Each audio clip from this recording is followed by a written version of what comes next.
Molt bona nit a tothom, benvinguts al Saló de Sessions, aquest magnífic Saló de Sessions per escoltar el pregó de la Festa de la Misteriosa Llum d'enguany.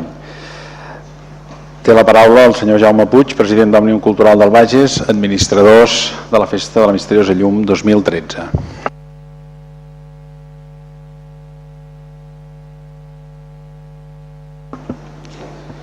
Gràcies. Il·lustríssim senyor alcalde, il·lustríssims alcaldes de la comarca, autoritats, pregoner de la festa, presidenta i membres de l'Associació de la Misteriosa Llum, senyores i senyors, en nom de la Junta d'Òmnium Bages em sembla imprescindible començar agraint a totes les entitats i persones els esforços que dediquen cada any a la festa. Aquest any ens ha tocat a nosaltres administrar-la, però ens ho han posat fàcil i és just que ho reconeguem. Realment l'esforç que s'hi posa, quan un ho viu, s'adona que realment és molt important. Ens cal agrair també la col·laboració de l'artista Joaquim Falcó, que ens ha creat la imatge de la festa, i el suport de tot l'equip tècnic municipal que ha fet possible salvar tots els condicionaments tècnics de les novetats que anàvem proposant com a administradors. La nostra entitat, Òmnium Cultural del Bages, fa 40 anys que treballa a la comarca per la llengua, la cultura, el país i la cohesió nacional. En aquest sentit, no em puc estar d'esmentar l'acte que hem fet aquest matí al pregó infantil com un exemple fantàstic de cohesió, en veure 3 escoles, 3 orígens o 3 contextos diferents, amb famílies de moltes procedències diverses, totes cohesionades al voltant d'una festa, d'un pregó en un català perfecte, i en aquest sentit les escoles són un model per a aquesta cohesió per la qual treballem tots plegats. Nosaltres, pel que fa a la nostra part, passada la festa ens posarem a treballar de valent perquè ben aviat els catalans puguin exercir un dret tan democràtic com és el de decidir lliurement com volen viure en el futur, i que ho puguin fer en ple coneixement de causa, amb els avantatges i inconvenients que això comportarà. Aquest mes, però, hem fet una pausa per celebrar una tradició que ens permet recordar els fets que van protagonitzar els nostres avantpassats. Hem treballat en un projecte telemàtic que es diu Viu la Llum per a les escoles, hem creat l'Aigua de la Llum, que hem presentat aquest migdia, i hem aconseguit que justament el Dia de la Llum es faci realitat l'objectiu de situar a la terrassa del casino la imatge de l'escriptor Joaquim Amat Piniella. Hem de dir en aquest sentit que serà un acte plàstic i emotiu que marcarà l'inici de l'any de l'escriptor i que us convidem a presenciar. Us convidem també a participar en un acte que volem que arreli a la ciutat i que farem la vigília de la festa. En diem l'encesa de la nova llum, en homenatge als manresans del 1345 que van ser capaços de plantar cara i fer el que van fer. Volem encendre milers d'espelmes, 15.000 si podem, al centre històric de la ciutat. Serà el naixement d'una nova llum que, mirant cap al futur des del passat, ens faci adonar que entre tots ho podem fer tot, si volem. Avui, però, hem vingut a escoltar el pregó i la nostra Junta va ser unànime a l'hora de triar la persona que volíem que el fes, i és així perquè la trajectòria del pregoner està molt lligada a l'entitat. El seu compromís amb el país va començar als anys 60 en plena dictadura i com a professor de català per a adults va ser formador de moltes de les persones que després farien aquesta tasca a la ciutat i a la comarca. Josep Camproví i Casas va néixer a Manresa l'11 de juliol de 1943, de pares manresans i treballadors de la indústria tèxtil. Professor mercantil i expert en organització administrativa per mitjans de la informàtica, ha desenvolupat la seva carrera professional en empreses com Auxiliar Tèxtil Manresana, Tins Manresa i darrerament al Consell Comarcal del Bages en el camp de la promoció de les noves tecnologies.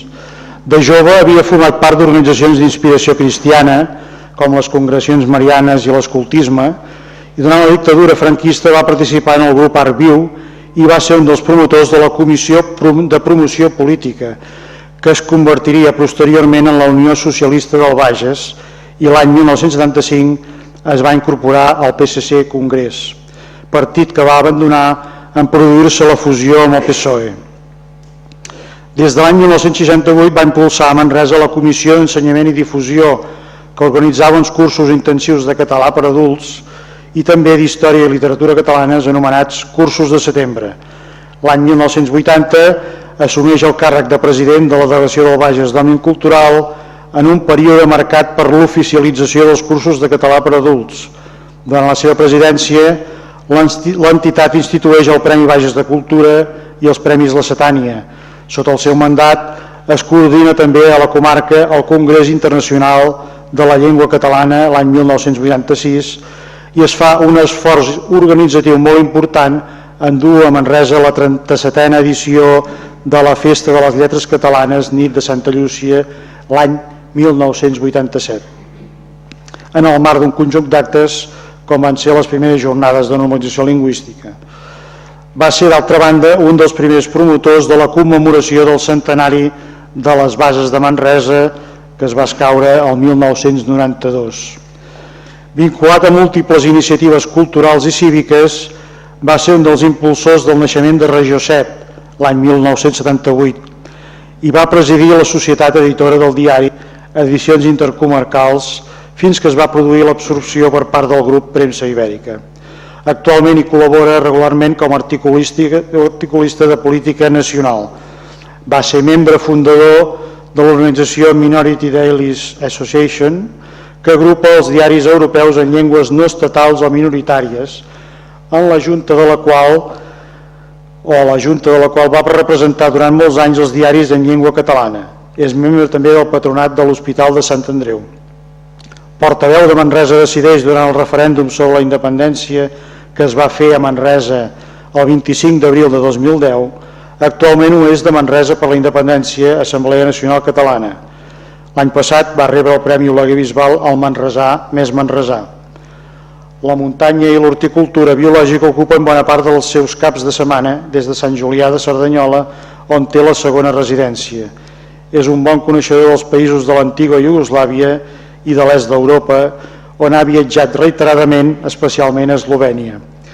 Com us deia, la seva trajectòria està molt vinculada a Òmnium, però a més, en el context actual del país té moltes coses a dir-nos. Escoltem-ho, doncs, i gaudiu de la festa. Gràcies.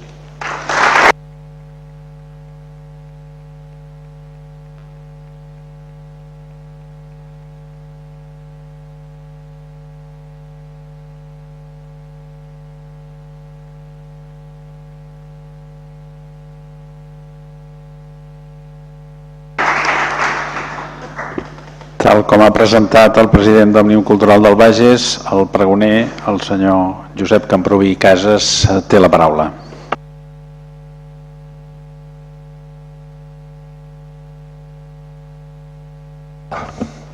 Senyor alcalde, autoritats, amigues i amics, primer de tot i fora del text del pregó, sí que voldria recordar almenys les veritables persones que van ser els iniciadors de l'ensenyament del català a Manresa en els anys més difícils. El relat que ha fet el president d'Òmnium doncs, de la meva activitat en aquest sentit em sembla que és perfectament vàlid, però té uns precedents que en aquest moment em sembla obligat d'esmentar. Per tant, encara que sigui improvisadament, voldria recordar la labor que van fer persones com en Josep Calmet i Safont, persones com en Pons de les calculadores, que tenia aquella botiga de calculadores al carrer Puigcerdà, les reunions que es van començar a fer d'aquestes persones i també d'en Masats, que no recordo ara el nom de pila, però que era un forner que tenia un forn al carrer de les Piques, allà on hi va haver el primer rètol que recordo en català de Manresa, que només deia coques. Aquella persona, en Masats, més doncs, en Josep Calmet Safont, en Pons, i també mossèn Junyent, i primer encara un altre mossèn Cotrina, van començar-se a reunir empesos per una altra persona que cal recordar, que era el Josep Maria Alegre, de la Foneria Alegre, que va empènyer aquestes trobades de persones que havien estat formades encara durant la Generalitat Republicana, els últims anys de la Generalitat Republicana, i que van ser els veritables herois que van fer el traspàs, que van ser les persones que van traspassar l'interès per continuar ensenyant la nostra llengua i que van formar un petit grupet que va treballar en aquest sentit d'una forma molt subterrània, molt poc visible. Recordo que el primer curs de català que vaig enviar va ser a les congregacions marianes del carrer de la Mel, fet per en Pons, de les calculadores Pons, i em sembla que és de justícia recordar-los en aquest moment. I una altra persona, que és l'Àngel Servet i Martí, que no formava part d'aquest grup, però que va treballar de la mateixa manera en els primers moments en què va ser possible de fer alguna cosa de cara a l'ensenyament català, i abans i tot, des de casa seva.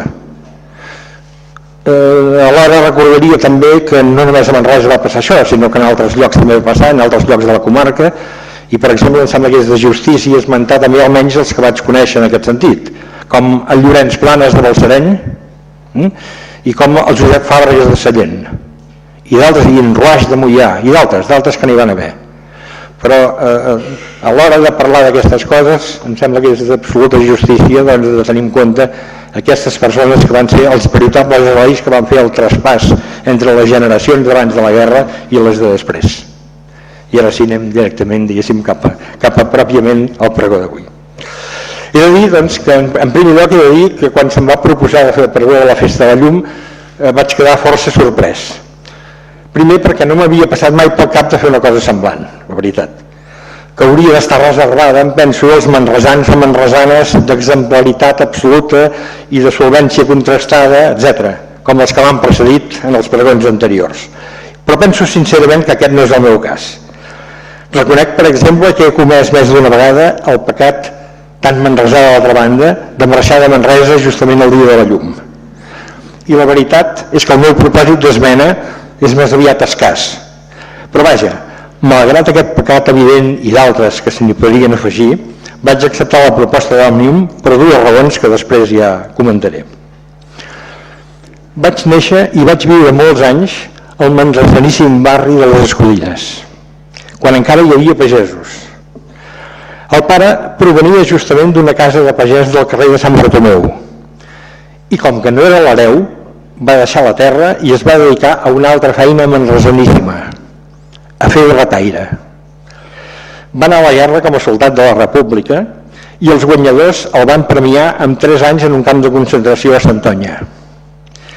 Va treballar tota la vida fent vetes durant 12 hores cada dia i els diumenges al matí fent de barber per guanyar alguns diners extras i mantenir així millor la casa amb la dona, 3 fills i 2 avis.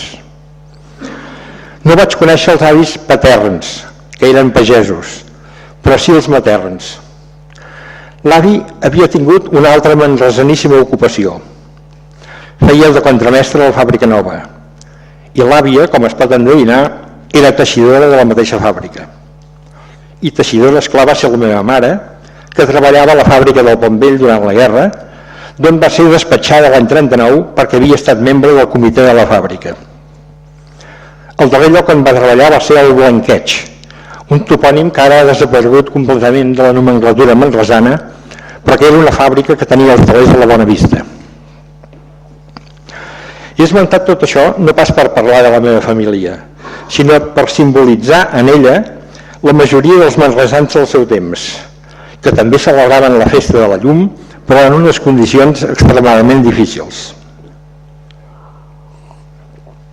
Era la postguerra, en bona part l'època de l'alcalde Prat i Pons, que va durar des de l'any 1945 al 58. Eren els moments del franquisme més dur, els moments de la Manresa grisa i negra, fent servir una frase que es va generar a Girona.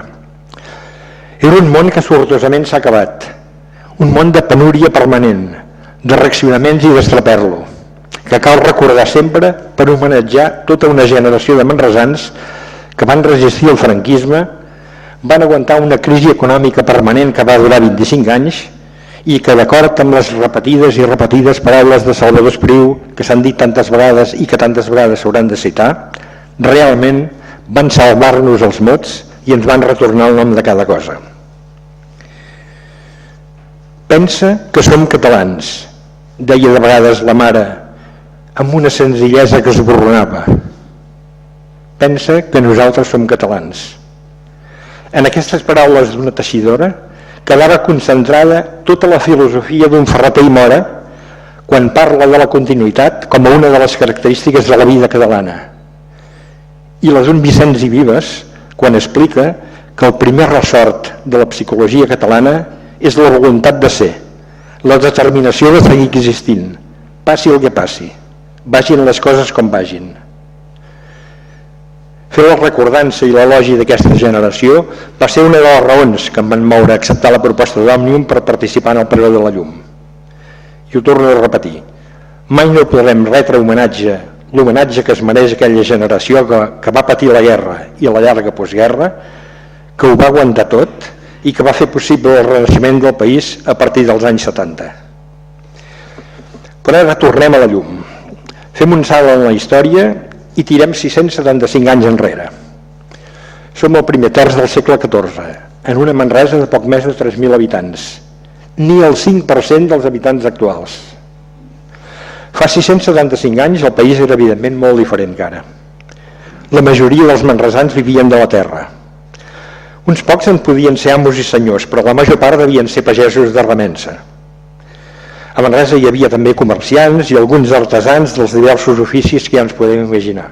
Hi devia haver mestres de casa, fusters, ferrers, drapers, algun tractant de bestiar, algun lletrat, algun notari, sense oblidar l'estament dels clergues, que en aquell moment era molt important, i també alguns pocs membres de la petita noblesa feudal de l'època.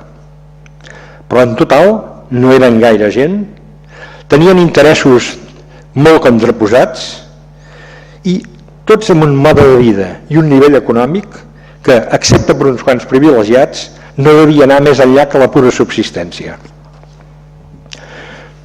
Doncs bé, les forces vives d'aquests 3.000 manresans emprenen en el segle XIV unes obres que fan quedar bocabadat. Comencen a construir la Seu, l'Església del Carme i diversos edificis religiosos més, i vesteixen el Pont Nou sobre el Cardener i emprenen alhora l'obra gegantina de la Séquia de Manresa. Tot això ja és prou conegut, però no tant com s'ho van fer, d'on van treure els recursos. L'esperit religiós de l'època potser explica l'impuls en la construcció de les esglésies, però hi ha el Pont Nou i la Séquia. Al segle XIV el Pont Nou quedava molt lluny del centre de Manresa i més d'un manresà havia pensat que no era una obra fonamental, però es va fer. La Séquia sí que era considerada una obra bàsica. Per això els consellers de la ciutat, reunits el 1339 a l'església de Sant Miquel, van trobar d'immediat el ressò favorable de tota la població. Van aconseguir del rei Pere III el privilegi per construir la Séquia i van decidir, com sempre passa, que per sufragar les despeses de construcció s'havia de crear un nou impost sobre el mercat, que segurament era l'únic lloc on corrien els diners en aquell temps.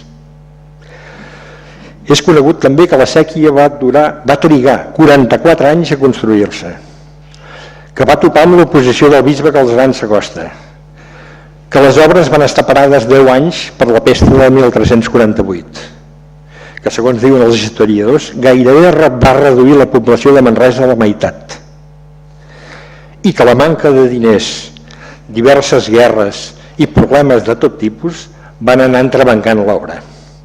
Però malgrat tot, l'any 1383 l'aigua del Llobregat ja arribava a tota la ciutat. I enmig del procés hi ha per descomptat la gran qüestió del miracle de la llum del 21 de febrer de 1345, que les cròniques descriuen. Un prodigi certament misteriós, que va més enllà de la comprensió racional i que és propi de l'època en què es va produir.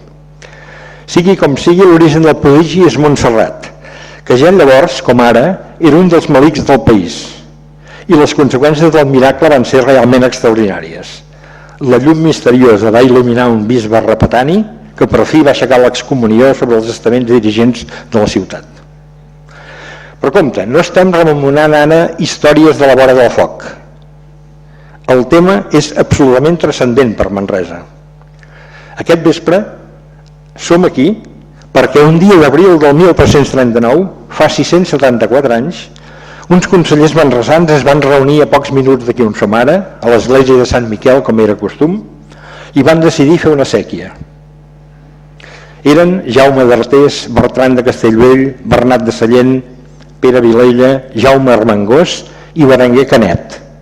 Aquests dos últims van morir a la pesta de 1348.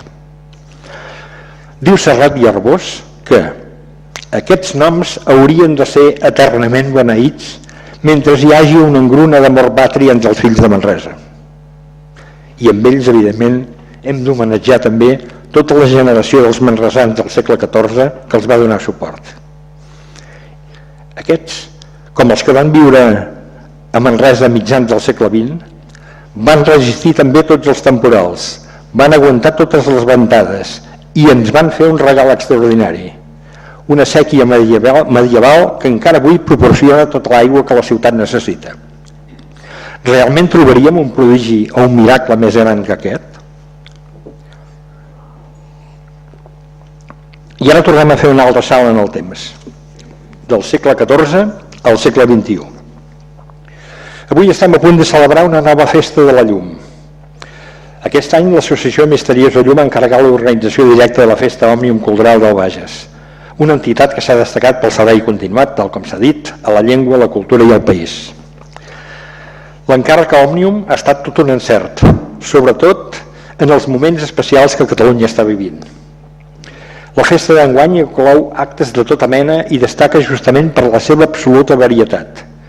Celebracions religioses, activitats culturals, actes esportius, cercaviles, correfocs, sardanes, concerts, recorreguts per Manresa i la Sèquia, curses, exposicions, espectacles familiars, teatre, sessions musicals, concursos de pintura, activitats infantils, actuacions castelleres, desfilades, passejades dels gegants, premis, il·luminacions i, esclar, la tornada manresana a la plaça després de l'ofici del Carme. Com cada any el programa és molt llarg i comprèn també algunes activitats específiques que al llarg del temps s'han convertit en elements permanents de la festa, com els premis de dibuix Joan Vilanova, els concursos de pintura ràpida, la Fira de l'Aixada, la trobada de manresans que viuen fora i la transèquia. Però cada any els administradors de la festa hi posen el seu accent. Òmnium Cultural també ho ha fet i aporta, per exemple, una audioguia sobre la història de la llum, el lliurament del 13è Premi Literari Amat Piniella, la inauguració del grup escultòric dedicat a aquest mateix autor manresà, que ens va deixar una obra fonamental sobre el camp d'extermini Mauthausen. O bé l'impuls al projecte escolar Viu la Llum, i encara un acte amb vocació de continuïtat, que ja s'ha esmentat abans, que s'ha anomenat l'encesa de la llum, que consistirà en l'encesa d'un gran nombre d'espelmes que cremaran de Sant Domènec al llarg de la muralla del Carme fins al centre històric de la ciutat. I aquesta és la síntesi, molt ràpida, dels actes de la festa d'enguany. La funció inicial del pregó de la llum devia ser justament la d'anunciar la festa, divulgar-ne els detalls i animar els ciutadans que hi participessin. Queda doncs feta, ni que sigui simbòlicament, aquesta funció anunciadora. Visca la festa i que tothom la celebri. Però voldria plantejar una qüestió important. Els manresans del segle XXI, els manresans de 2013, som dignes successors dels de mitjans del segle XX i dels del segle XIV? Quin és el llegat que avui hem de traspassar a les generacions futures? Quins són els ponts que els manresans d'avui hem de bastir? Quines sèquies hem de construir de cara a demà? Quins miracles hem d'anar transmetent a l'esdevenidor? No és gens fàcil de dir i seria pretensiós de voler respondre taxativament a unes preguntes que la societat manresana s'ha d'anar fent globalment. Però és ben cert que cada època té els seus desafiaments i les seves circumstàncies. Per tant, quin és el paper d'una ciutat com Manresa? En plena crisi econòmica i en ple tràngol polític, quin paper ha de fer avui una ciutat mitjana, capçalera indiscutible d'un territori molt més ampli que els seus límits municipals? Quina és la funció de Manresa en el marc d'una Catalunya que ha engegat el procés de recuperació de la seva sobirania? La Manresa del segle XIV tenia set i davant d'un problema tan greu va decidir fer la séquia. No disposava d'allò que avui se'n diu el finançament assegurat, però va fer la séquia. Va topar amb el bisbe, però va fer la séquia. Va patir la pesta i l'obra es va parar molts anys, però va fer la séquia. Avui la nostra set no és d'aigua, però patim un sotrac econòmic que escanya molt dels nostres conciutadans. Manresa no té la clau de la crisi, però sí la necessitat de pal·liar-la en allò que sigui possible. I formem part d'un país en marxa.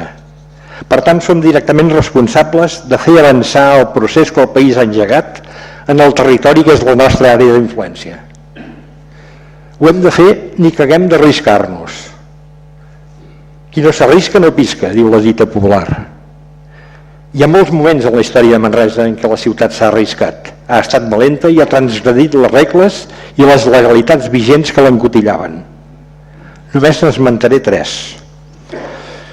Una gran transgressió es produeix, evidentment, quan els consellers manresans no obeeixen al bisbe i continuen construint la séquia, malgrat les comunicacions que els cau a sobre. En l'època, contrariar l'autoritat eclesiàstica era gravíssim. I prou hi devia haver qui pensava que això no s'havia d'haver fet mai. 7 anys contínuament durà semblant desventura, diuen els goigs de la llum. Siguin 7 anys o 4, com opinava Serret i Arbós, la qüestió és que els manresans van aguantar la transgressió fins que el bisbe, il·luminat des de Montserrat, va cedir. Una altra gran transgressió manresana té lloc el 2 de juny de 1808, aquí baix a la plaça, amb la crema del paper segellat francès enmig de la gent que venia al mercat. Segur que també hi devia haver qui es va posar les mans al cap perquè els manresans desafiaven la legalitat vigent.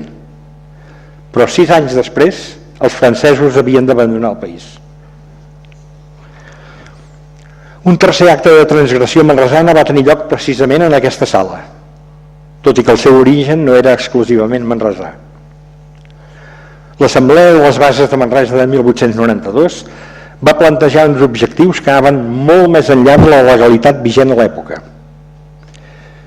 Amb un cert paral·lelisme amb la situació actual, la redacció de les Bases de Manresa va estar precedida per 2 intents d'arribar a acords amb el govern de l'Estat.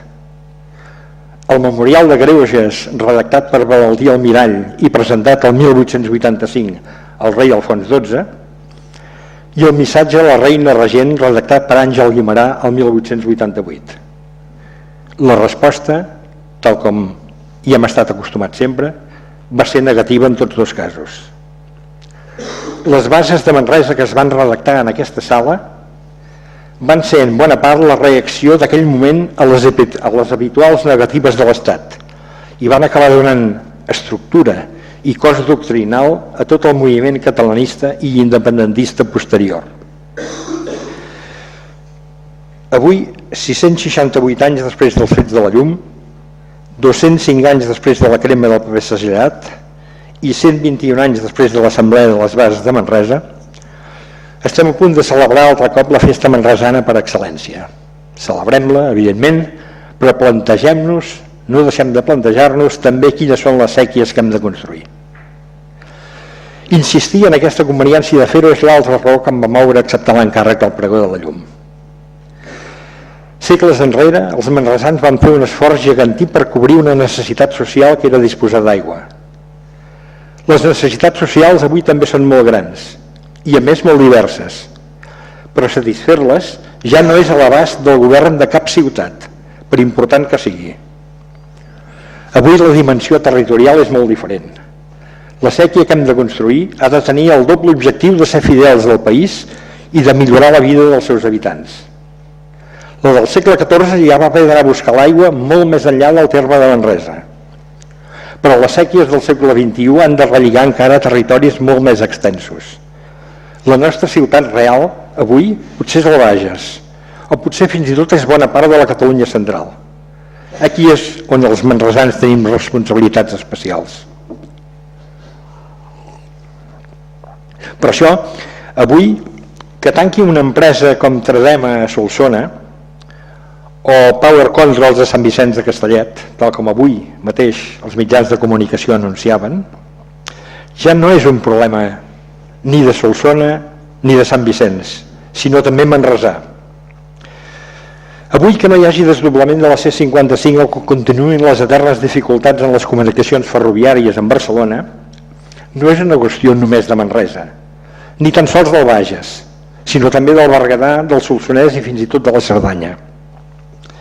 Els problemes de la crisi, de la sanitat, de l'atur, de l'ensenyament, dels serveis socials, etc., ja no són problemes locals, sinó d'un gran territori, d'un territori tan ampli amb el qual els manresans ens hem d'acostumar a pensar molt més sovint. I també a la nostra contribució directa al conjunt del país. Quan Catalunya està immersa en un procés d'aconseguir fer efectiu el dret de decidir i la construcció de l'estat propi, la principal sèquia que els manresans tenim entre mans en aquests moments és posar-nos d'acord per impulsar i consolidar aquest procés a tota la Catalunya central. Amb les transgressions que calguin, si és que en calen, però amb l'esperit disposat a ser dignes successors dels manresans del segle XIV, d'una banda, i de la generació que ens va salvar els mots a la postguerra a l'altra. Celebrem la festa de la sèquia que ja està construïda, però no dubtem a plantejar-nos també les sèquies del segle XXI que encara tenim per construir.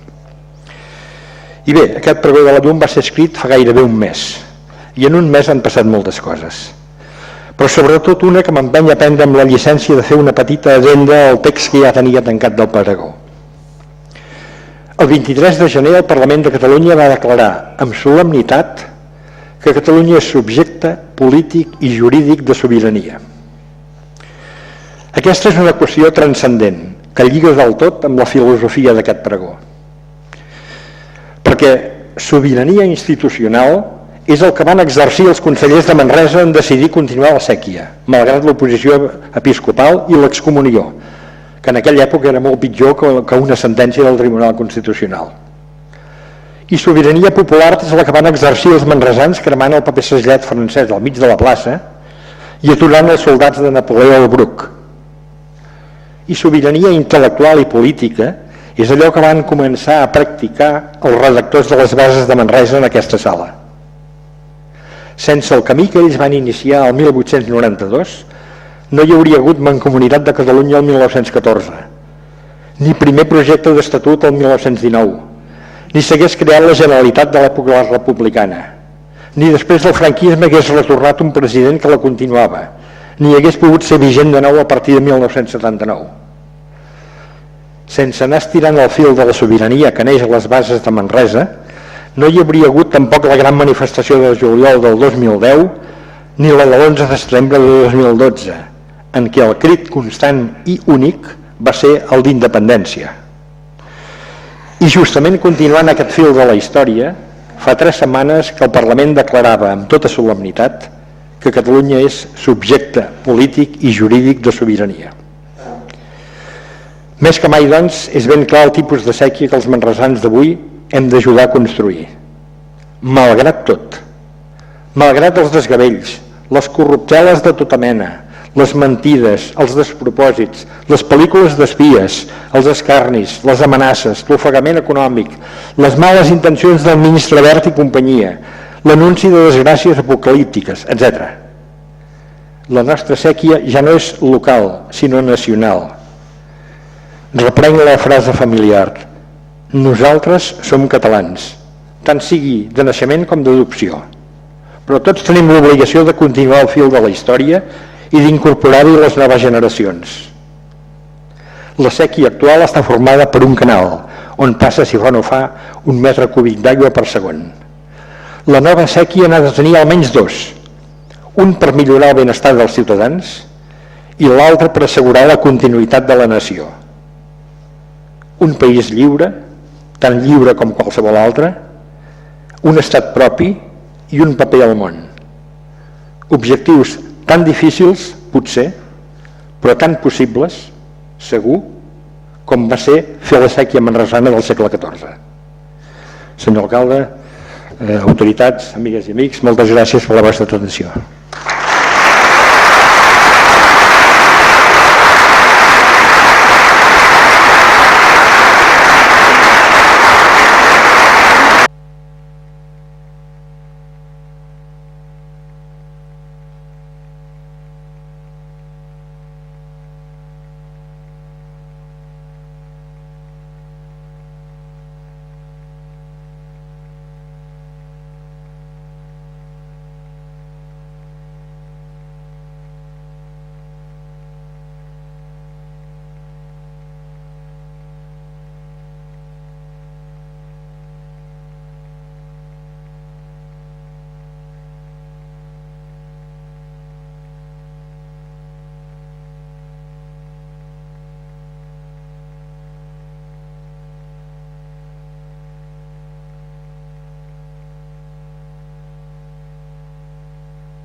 Alcaldes de Balsareny, Sallent, Sant Fruitós, alcalde de Sant Climenç, alcalde de Camproví, representant del delegat del govern de la Catalunya Central, representant del Consell Comarcal del Bages, membres de l'associació Misteriosa Llum, representants d'Òmnium Cultural del Bages, medalles de la ciutat, regidors, regidores, senyores i senyors.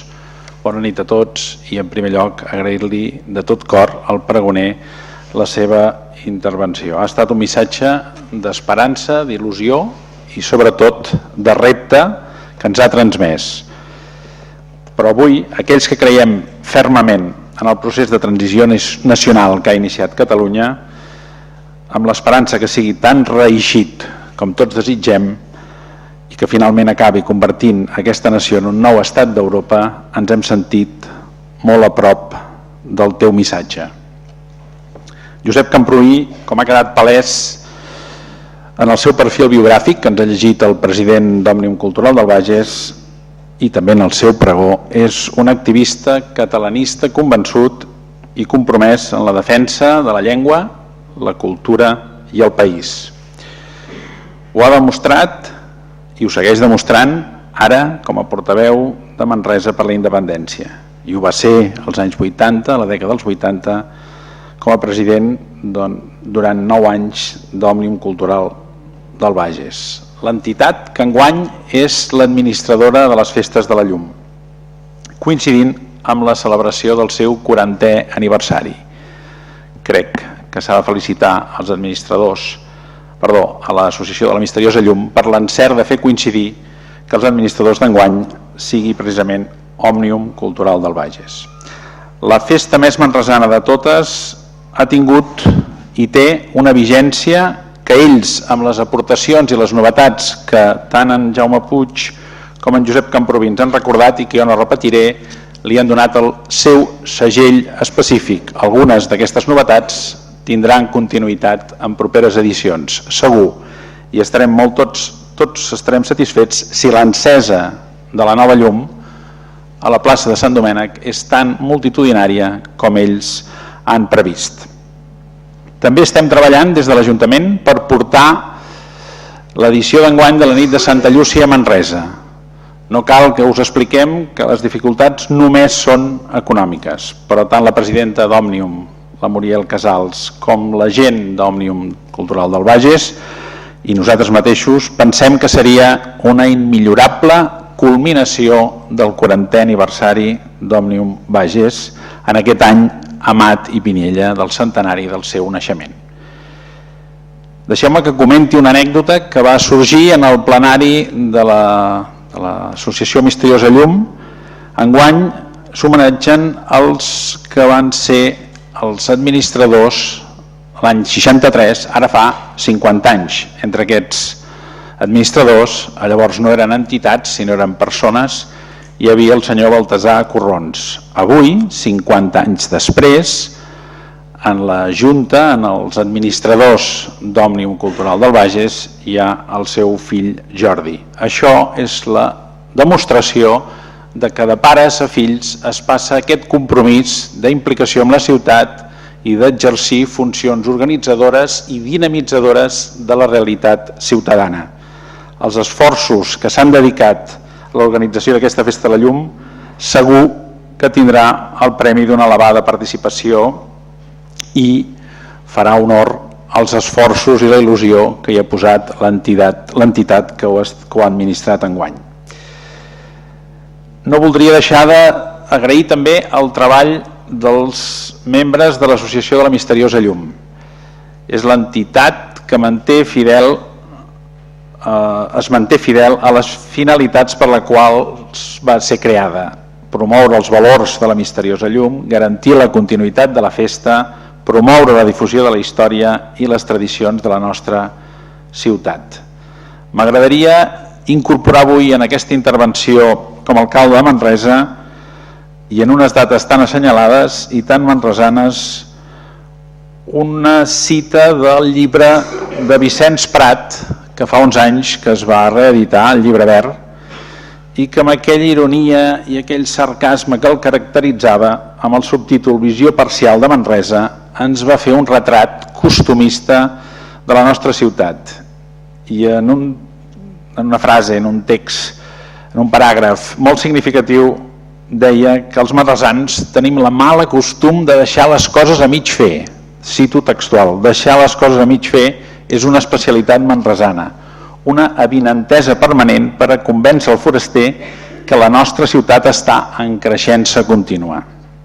Nosaltres, que tenim la responsabilitat ara, els 25 regidors, de tirar endavant el govern de la ciutat, hem tingut, tenim i tindrem la responsabilitat i la cura d'acabar les coses que estan a mig fer i lluitar per desencallar les que estan aturades. Ara no és fàcil, ara costa acabar els projectes i costa trobar la financiació adequada, com deia el pregoner, per aconseguir enllestir els processos iniciats. Però el procés de transició nacional és alguna cosa més que una feina a mig fer dels catalans i dels manresans, i nosaltres hi hem de tenir un protagonisme excepcional. Hem d'aprendre dels errors del passat per projectar-nos cap al futur amb plenes garanties. Quan en Vicenç Prat, als anys 30 del segle passat, deia que nosaltres, quan venien els de fora, podíem ser la mateixa ciutat que érem 10 anys enrere, només amb alguns projectes començats, però molt pocs d'enllestits, ens retreu que, malgrat la nostra capacitat de fer coses, a vegades ens falta l'empenta per culminar-les, per acabar-les. Hem de ser positius, hem de posar en valor allò que tenim, hem de tenir confiança en la nostra oferta comercial, gastronòmica, turística i cultural, que molt poques ciutats mitjanes de la nostra dimensió poden oferir. Ens hem de fer sentir capital i hem d'exercir de capital d'un territori molt més ampli que la pròpia comarca del Bages. Tenim arguments que valen aquest sentiment. Tenim una bona marca, amb història i amb altres actius significatius. El pregoner ens ha esmentat 3 de molt significatius, però hem de saber-la projectar cap a l'exterior. Hem de fer una projecció a l'exterior amb força, aprofitant aquesta centralitat de la que tant ens agrada presumir.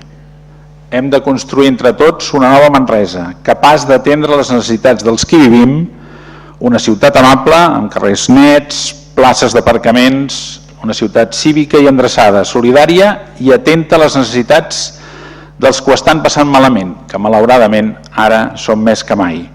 Però al mateix temps hem de ser capaços d'aconseguir projectar-nos a l'exterior per atraure empreses i visitants i que ens permeti introduir en creixement econòmic els actius dels quals disposa la nostra ciutat. Aquest matí, en aquest mateix saló, hi ha hagut un entranyable pregó infantil de la llum. Els nens i nenes que també han omplert de gom a gom aquest saló de sessions són la generació que haurà de gaudir de la ciutat que tots plegats siguem capaços de fer. Aquesta nova ciutat ha de ser l'orgull de tots els manresans, però també ho ha de ser pels visitants que vinguin a veure'ns. Els manresans del demà aquest matí ens han donat una lliçó. Ens han demostrat amb diverses procedències com d'implicats estan amb la Festa de la Llum i de quina manera defensen la tradició de la seva ciutat. Tenen un objectiu comú. Tots l'hem de tenir. No hi ha una Manresa oficial i una Manresa política, només hi ha una Manresa real, la que ha de fer que tots ens en sentim orgullosos i que per compartir aquest projecte i treballar plegats deixem de banda els nostres rerefons ideològics i aconseguim fer realitat allò que es mereix per Manresa i pels seus ciutadans, és a dir, una ciutat més pròspera i més de les persones. Molt bona Festa de la Llum a tots i moltes gràcies.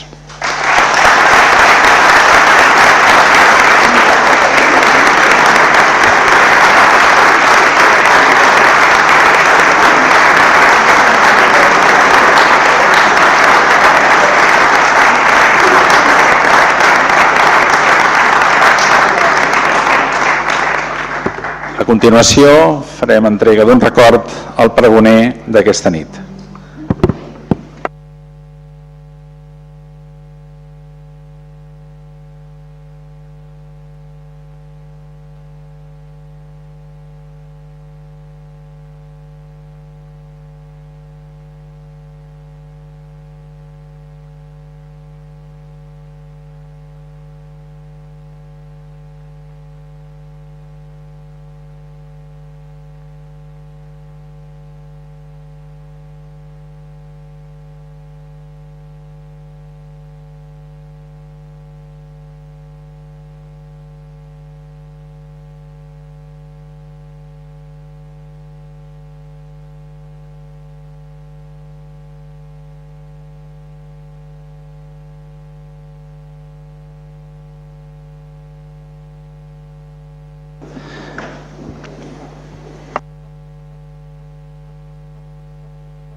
Tot seguit, i per cloure l'acte, la Capella de Música de la Seu ens cantarà els Goigs de la Llum sota la direcció de Mireia Sobirana.